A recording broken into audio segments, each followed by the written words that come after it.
Bondongwani bozali na bufungolami ya likita linene ya Union Africaine na Addis Abeba pona bondimami ya Israel. Ministre wa yambo ya Palestine asengi boboyi na yango, Algérie na Afrique du Sud pe baboyi yango.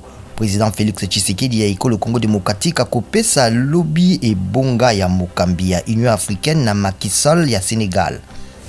Festival Amani efungola maki lobi loleki na Goma na Nord Kivu. Ezali tango ya kosepela pona kimia pe kotombola makambo misusu na nzela ya mindule pe na bolakisi ntoki esusu.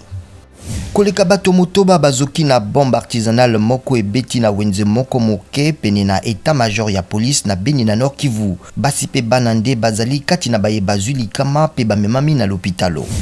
Bato bakufaki na bobomi ya macheti ya bakodeko bakundamaki na libulu moko lobi loleki na Savo na Djugu na Ituri. Mutango mwa bango mokomaki tuku motoba na mibale. Antonio Guterres mokambi ya ONU asengi na mbulamatari ya RDC kokanga baye basalaki yango.